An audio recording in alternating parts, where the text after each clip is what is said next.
8.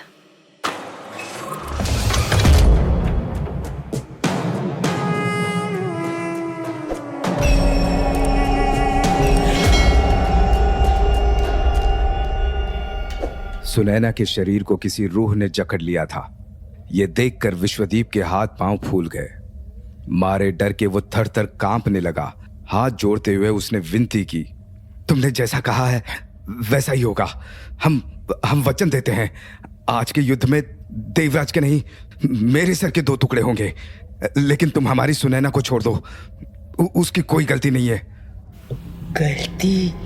गलती तो है। ये सुनैना, ये तेरी पत्नी होकर भी देवराज से प्रेम करती है। विवाह से पहले भी करती थी। पहले मैंने इसे कुछ नहीं कहा, बस थोड़ा सा डरा धमकाकर छोड़ दिया था और ये मान भी गई थी। फिर इसने तुझसे विवाह भी कर लिया, लेकिन ये अभी भी देवराज को प्रेम पत्र भेजती है, जबकि ये इसके प्रेम पत्रों का उत्तर भी नहीं देता। फिर भी ये बार बार उसे प्रेम पत्र भेजती है। मैं पूछती हूँ क्यों ये मेरी बेटी के रास्ते का कांटा बनी हुई है। जी तो चाहता है कि इसी पल इसकी जान ले लूं, लेकिन वो मेरी फूल सी बच्ची वो ऐसा नहीं चाहती। उसे लगता है प्रेम में बहुत शक्ति होती है, प्रेम से हर मसला हल हो सकता है। वो चाहती है कि मैं इस सुनैना की जान बख्श दूं। ये सब सुनते ही विश्वदीप को धक्का सा लगा। वो फौरन ही अपने बिस्तर पर बैठ गए। कुछ देर चुप रहने के बाद कुछ सोचते हुए विश्वदीप बोला, तुमने अभी कहा कि सुनैना देवराज को प्रेम पत्र भेजती है और वो तुम्हारी बेटी के रास्ते का कांटा बनी हुई है। मतलब तुम गीतांजलि की माँ हो? गीतांजलि की माँ? नहीं मूर्ख लड़के, मैं उस गीतांजलि की माँ नहीं हूँ।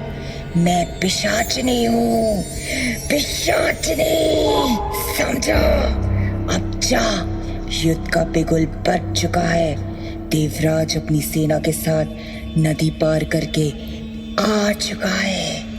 अब जा यहाँ से और जाकर देवराज के सामने घुटने टेक दे। लेकिन सुनैना की फिक्र मत कर। वहाँ युद्ध के मैदान में जैसे ही तेरे सर के 2 टुकड़े होंगे, यहाँ सुनैना भी आजाद हो जाएगी। इतना सुनते ही विश्वदीप ने अपनी तलवार उठाई और अपने कक्ष से बाहर निकल गया। कुछ देर बाद एक बड़े से मैदान में देवराज और विश्वदीप अपनी अपनी सेना के साथ एक दूसरे के आमने सामने खड़े थे। देवराज और विश्वदीप दोनों के पास लड़ने के लिए 100 सैनिक थे। एक गांव के एक राजा के पास 100 से ज्यादा सैनिक नहीं होंगे, यही नियम था। साथ ही एक नियम यह भी था कि जो युद्ध चाहता है वही राजा युद्ध से पहले शंखनाद करता है। देवराज चाहते थे कि युद्ध का शंखनाद विश्वदीप की तरफ से हो, लेकिन ऐसा नहीं हुआ। सोनगिरी के सेनापति ने जब विश्वदीप से शंखनाद करने के लिए कहा तो विश्वदीप ने इनकार कर दिया। दोनों तरफ की सेना में से कोई कुछ समझ पाता उससे पहले ही विश्वदीप अपने घोड़े को लेकर देवराज के सेना की तरफ जाने लगा। ये इस तरफ क्यों आ रहा है? देवराज की तरफ देखते हुए अखिल ने कहा। तभी देवराज ने गौर से विश्वदीप का चेहरा देखा और बोले, इसके चेहरे पर डर का साया है। लगता है इसने पहले ही हार मान ली। ये इसकी कोई चाल भी हो सकती है, अखिल ने कहा। नहीं अखिल, विश्वदीप मूर्ख जरूर है, लेकिन वो धूर्त नहीं है। वो युद्ध में पीठ पर वार नहीं करता। वो हमेशा ही पूरी ईमानदारी से युद्ध करता है और उसकी ईमानदारी का हम सम्मान करते हैं। तुम्हें भी करना चाहिए।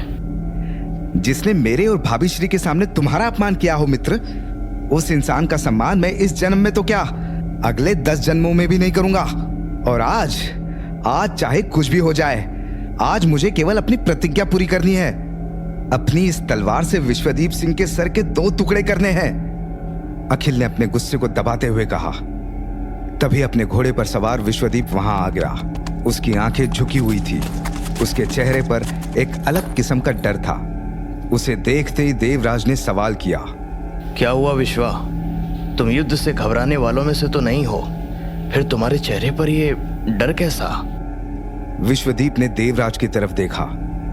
और अपने दोनों हाथ जोड़ते हुए बोला, हमने आपकी पत्नी के सामने ऐलान किया था कि आपके सर के 2 टुकड़े करेंगे। वो हमारी भूल थी। आप तो दयालु हैं देव। हो सके तो हमारे शब्दों के लिए हमें माफ कर दीजिए। हम मरना नहीं चाहते। शब्दों के लिए माफी चाहिए, लेकिन अपने कर्मों के लिए माफी नहीं चाहिए तुझे। क्या वो थप्पड़ जो सबके सामने तूने मेरे गाल पर मारा था और कहा था कि मैं देवराज का मित्र नहीं होता तो कोई मुझे मंदिर में पांव तक रखने नहीं देता। आप तो राजा है ना विश्वदीप जी, तो आप भूल गए होंगे, लेकिन मैं ठहरा नौकर। मैं नहीं भूला, ना अपना अपमान और ना ही अपने मित्र का अपमान भूला हूं। तुम आज कितना भी गिड़गिड़ा लो, मैं अपनी प्रतिज्ञा आज पूरी करके रहूंगा।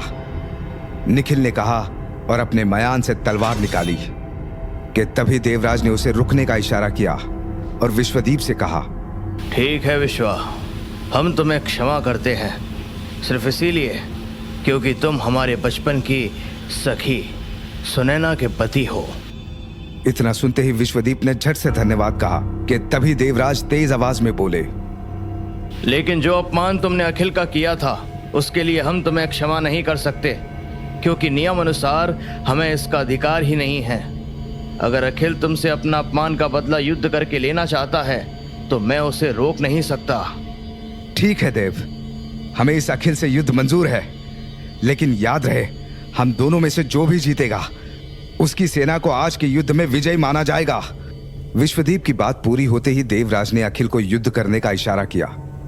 युद्ध के मैदान के ठीक बीच में अखिल और विश्वदीप काफी देर तक लड़ते रहे। दोनों ही लहूलुहान थे। विश्वदीप अखिल पर भारी पड़ रहा था। वहां सोनगिरी की बड़ी हवेली की छत पर खड़ी सुनैना तो अपने होश में नहीं थी, लेकिन उसके शरीर में मौजूद पिशाचनी सब कुछ देख रही थी।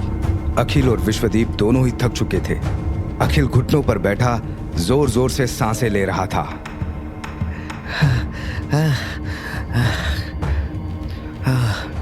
तभी पीछे से विश्वदीप उठा और अपनी तलवार को हवा में लहराते हुए अखिल की तरफ बढ़ा, लेकिन अचानक ही विश्वदीप का हाथ रुक गया।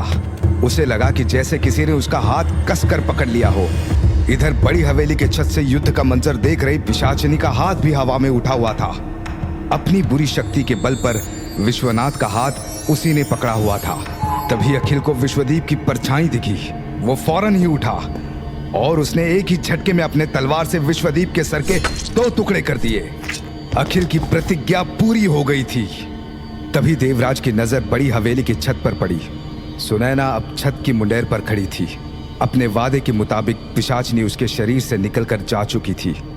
सुनैना को जैसे ही होश आया था, उसने विश्वदीप का कटा हुआ सर देखा और ये भी देखा कि देवराज ने कुछ नहीं किया। छत की मुंडेर पर खड़ी सुनैना ने देवराज की तरफ देखा। देवराज जोर से चीखे, सुनैना, ऐसा नहीं करना रे सुनैना। देवराज की तरफ देखते हुए ही सुनैना बड़ी हवेली की छत से नीचे कूद गई। नीचे कूदने से पहले देवराज का चेहरा देखते हुए सुनैना ने बस ये कहा, देवा, हम फिर मिलेंगे रे।